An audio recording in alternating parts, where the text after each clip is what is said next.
Les premiers ministres Justin Trudeau et François Legault ont à nouveau croisé le fer. En fin de semaine, M. Trudeau a remis en question la parole du gouvernement Legault dans une entrevue accordée à une radio anglophone privée de Montréal. Le premier ministre Trudeau a soutenu que des anglophones ne réussissent pas à se faire soigner à l'hôpital en anglais en raison des politiques de la CAQ. Ça s'ajoute à une conférence de presse tendue vendredi dernier où François Legault a critiqué Justin Trudeau sur la question de l'immigration dans un point de presse conjoint. Ce qu'on a demandé au gouvernement fédéral, au premier ministre Trudeau, c'est de rapidement réduire de moitié le nombre au Québec. Ça fait 6 mois qu'on discute, il n'y a aucun résultat. J'en discute avec Louis Lacroix, journaliste au réseau Cogeco. Bonsoir Louis, merci d'être avec nous. Avec plaisir. Alors, le premier ministre Justin Trudeau a accusé Québec de protéger le français en attaquant les anglophones lors d'une entrevue à la radio de langue anglaise CJAD. Comment le premier ministre François Legault a-t-il réagi aux propos de Justin Trudeau? Évidemment, ce n'est pas des commentaires qui faisaient son affaire, bien sûr. Il a tenu à mentionner, d'une part, que personne allait rester, par exemple, qu'il ne recevrait pas de soins, aucun anglophone ne recevrait pas de soins parce qu'il ne parle pas français au Québec. Donc, il a répondu à ces attaques-là par l'attaque lui-même et en voulant préciser justement que les déclarations de M. Trudeau étaient non fondées en réalité. Puis c'est un contentieux qui existe depuis un certain temps là, sur la langue française avec M. Trudeau. Il a aussi tenu à ramener toute la question entourant l'immigration là, en disant que c'était assez les belles paroles de M. Trudeau qui dit toujours oui, on va en discuter, on va régler le problème de disparité entre les provinces là qui reçoivent davantage de réfugiés que d'autres. Il est temps de passer à l'action, dit-il. Donc, M. Legault n'a pas du tout apprécié là, les commentaires de M. Trudeau. Bon, là, vous mentionnez le thème de l'immigration. Parlons de ça. Les rapports entre les deux premiers ministres ne sont pas au beau fixe. On l'a vu avec les récents propos de M. Legault là, sur l'immigration. Quel est l'impact de ce dossier sur les relations Québec-Ottawa? C'est un dossier de plus, je dirais, parce que depuis un certain temps, on accumule les litiges là, avec le gouvernement de Justin Trudeau. Le gouvernement Trudeau accuse ou reproche en fait au gouvernement Trudeau d'être très centralisateur, de vouloir d'empiéter en fait fréquemment dans les compétences des provinces. On était allé chercher une espèce de consensus là avec les autres provinces lors du Conseil de la Fédération il y a quelques semaines, mais on se rend compte que entre la parole des différentes provinces de dire oui, on demande une meilleure répartition des immigrants à travers les provinces, puis la réalité là, de dire, par exemple, oui, on est prêt à en accueillir plus, mais il y a une différence. Alors, c'est un litige permanent là, qui existe entre le gouvernement de François Legault et celui de Justin Trudeau. Là, il a nommé M. Legault Jean-François Berge comme ministre en titre de l'immigration. C'est son ministre qui était déjà responsable des relations avec le fédéral. Donc, on sent qu'il y a une espèce de durcissement du ton là, entre de la part en tout cas de M.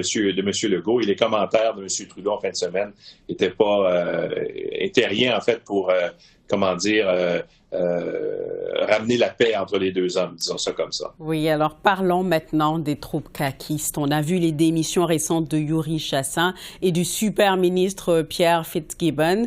Comment va le caucus de la CAQ en ce moment?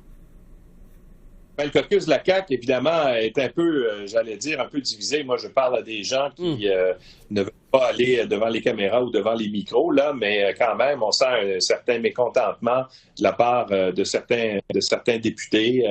On s'impatiente un peu. On a mis beaucoup d'accent sur, justement, les investissements dans la filière batterie. Certains députés pensent qu'on aurait pu en mettre ailleurs, que certaines entreprises de leur région ont été négligées. Alors ça, c'est un constat que font certains députés, mais qui ne veulent pas le dire ouvertement. On sait également que Yuri Chassin, lors du caucus de la CAQ il y a une semaine et demie là, à Rimouski, avait été applaudi par certains députés à l'intérieur du caucus quand il a dit lui-même que, selon lui, là, la CAQ s'était écartée de son plan d'origine. François Legault essaie de les rassurer en disant on va revenir au plan qu'on avait établi en 2018 et répété en 2022, mais entre-temps, il fallait absolument opérer certains changements, entre autres dans l'embauche d'infirmières, l'embauche de nouveaux enseignants, leur donner des augmentations de salaire pour les attirer. Bref, M. Legault leur dit, soyez patients. Ce qu'on a fait au cours des dernières années en investissant dans la main-d'œuvre de l'État, parce que c'est un reproche que font certains députés, là, l'État grossit alors qu'on avait dit qu'on le ferait diminuer. Monsieur, soyez patient parce que ces efforts-là vont porter fruit bientôt. Alors, il essaie de calmer le jeu, mais on sent qu'il y a une espèce de mécontentement, puis peut-être aussi une inquiétude de la part des députés, parce que l'échéance électorale, c'est dans 2 ans. Puis, on aimerait avoir, un gouvernement qui est plus solide en ce moment. Bon, clairement, un automne chargé pour la CAQ. On parle de négociations avec les infirmiers, difficultés du projet Northvolt, des projets de loi en énergie, en santé. Où est-ce que François Legault peut espérer s'en sortir bien, là? En fait, pour lui, là, actuellement, les mauvais messages s'accumulent, là, notamment avec Northvolt. Ça, c'était censé être l'espèce de projet là, qui allait relancer sur le plan économique le Québec. Puis, avec toute la déconfiture de Northvolt, c'est en train de devenir une espèce de caillou dans son soulier. Mais François Legault, s'il veut s'en sortir auprès de ses militants, il doit revenir au plan de base qu'il avait vendu aux Québécois, c'est-à-dire d'avoir un État qui soit plus efficace. Il avait parlé, entre autres, d'avoir davantage d'argent en santé, mais peut-être moins aux médecins, peut-être plus consacré justement aux patients. Alors, pour l'instant, François Legault doit essayer de marquer des points sur son programme électoral, celui qu'il avait fait élire en 2018 et en 2022. Et c'est un peu ça que lui reprochent les militants et les gens qui votent pour la CAQ, c'est-à-dire que M. Legault s'est éloigné de son plan. Donc, est-ce qu'il a perdu sa boussole? On entend souvent cette expression-là. Je pense que François Legault tente actuellement de revenir aux racines même de ce qu'était la CAQ et c'est là-dessus qu'il mise actuellement.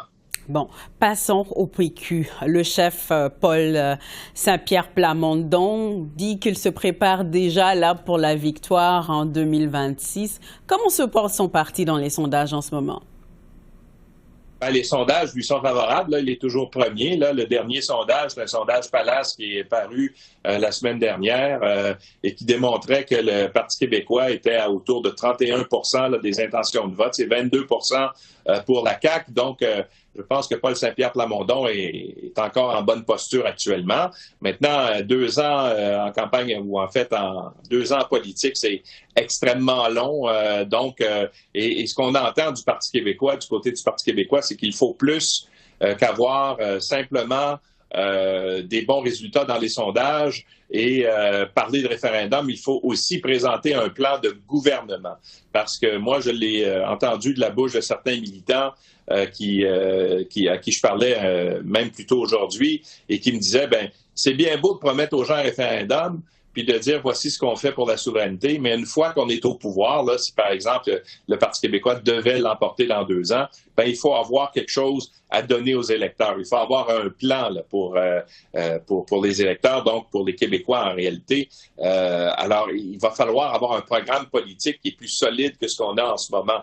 Et ça vient de militants qui sont très influents au sein du Parti québécois. Mais pour l'instant, je pense que Paul Saint-Pierre Plamondon, bien sûr, est en bonne position. L'autre défi, ça va être de recruter des candidats qui vont être crédibles pour représenter le Parti québécois. Ce matin, en réagissant à la victoire du Bloc québécois là, dans la salle Aymar-Verdun, M. Saint-Pierre Plamondon a dit qu'il serait prêt à accepter des gens du Bloc québécois qui voudraient faire le saut en politique québécoise, mais il a aussi dit qu'il allait inciter les Québécois à voter pour le Bloc. Donc, il y a une espèce de synergie qui se fait avec le Bloc en ce moment.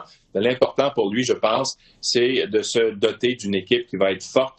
C'est bien beau d'être un chef solide, et d'avoir des appuis, mais il faut aussi avoir une équipe forte quand on aspire au pouvoir. Pour aller chercher des votes. Louis Lacroix, merci beaucoup. Avec plaisir.